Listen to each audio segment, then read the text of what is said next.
That 4th and 1 there, the goal line, just kind of from your perspective, what went wrong? Just up front, MAs up front.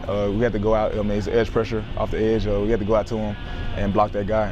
It should have been converted. We got to convert those. Those are big plays that we need. And I'll take the blame of it's offensive line. It has to be communication. It has to be better communication from me over. So just offensive line wise, you just have to be better on correcting that. The offensive line as a whole on Saturday.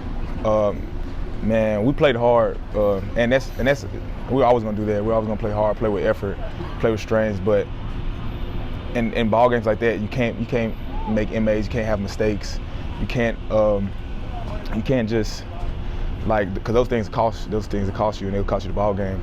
And playing effort, playing with strength is great. But I mean, it has to be a mental part of the game that you have to be tuned in and locked in. And I would say that's probably the biggest takeaway from the offensive line. Jerome, what kind of growth have you seen out of a guy like Jeremiah Crawford since he's gotten here this summer? Yeah, Jeremiah, we call him JJ. JJ's been really well. You know, he's came from JUCO.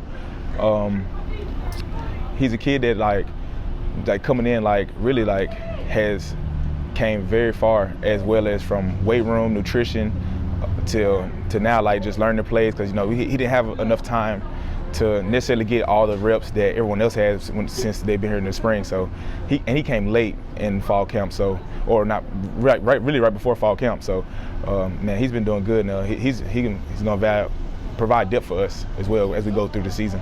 So how much did you have to kind of help out Kingston? I know he's been there practice a lot with you guys, but when he had to come into the game, how much are you communicating with him to help him out? Yes, I mean the communication stays the same. Just making sure that we're on the point. Make sure my point is demonstrative, that everyone knows where I'm going, where we're declaring where the mic is, and where the combos are starting.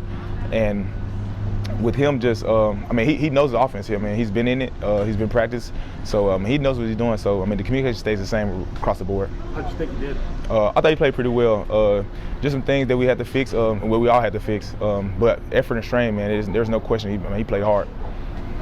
Back to that 4th down play. What did Coach Heupel say to you guys after, and what did Coach Ellerby say in film that he wanted to see more of on the 4th down play? Yeah, it's just awareness.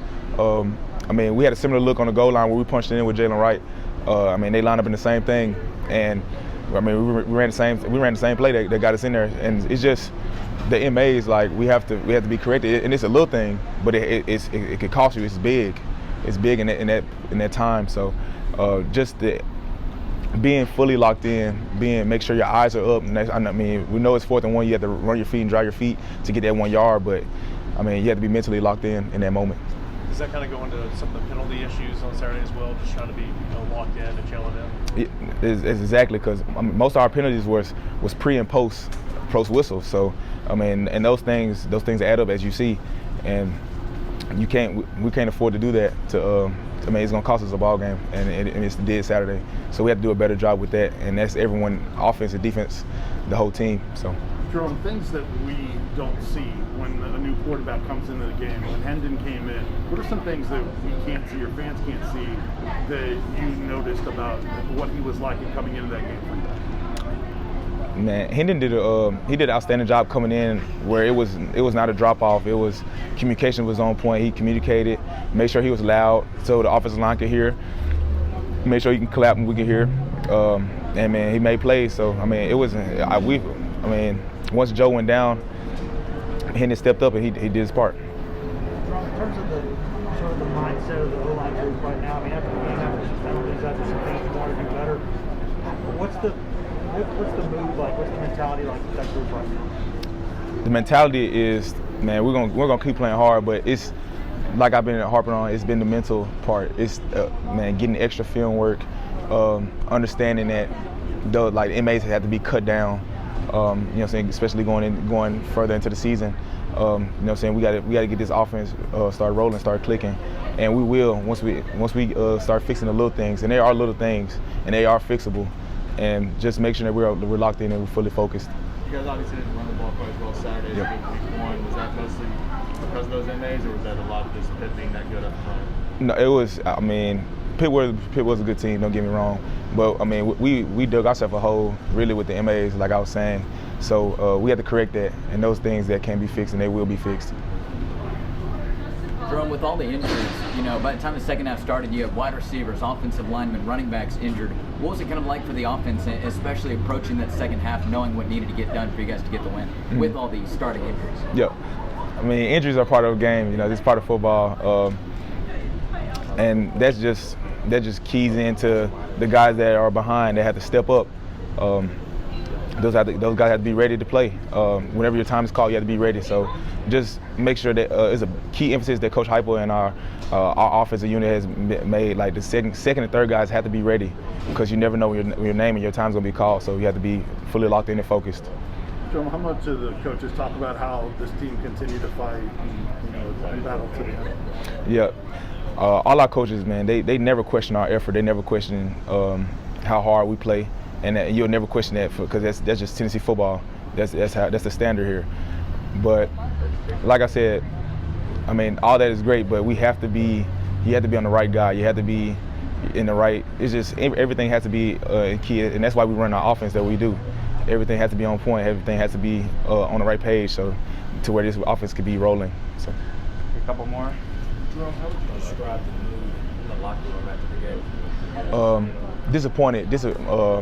More disappointed in ourselves, because we know that that outcome could have been very different. Knowing from the first quarter, I mean, we had them on the ropes, especially from great special teams play. You set it up. I mean, that's amazing that we get a block punt right there on the first, like early in the game like that. And we have to and once we do face adversity, I mean, and that's going to happen. We have to answer it. We have to go back and answer the bell. So the mood is disappointed, but we're ready to work, because we have a very long season ahead of us, and we have way more ball games that we have to worry about moving forward, starting with Tennessee Tech. So, I mean, we're disappointed, but we're ready. We're itching to work, because we're itching to get back out there and correct those mistakes. Do you feel like the mood was different after that loss than the losses last year? I wouldn't say it was anything different. I would just say that people always care, and we're always going to care, and we're going to keep working. We're going to keep fighting to win these ball games. You kind of touched on it there. You guys have started off pretty well both games, but the second quarter hasn't gone as well for them. Can you pinpoint any reason that's been different in the second quarter? Teams have outscored you guys so far in that quarter? I won't say there's a particular reason. I'll just say we have to be more locked in as a team. Make sure get the halftime adjustments and go execute, and that's all it's about. Football is all about execution, and you have to execute, especially on offense. Thanks, Jerome. Yeah, thank y'all. Appreciate you. Thanks.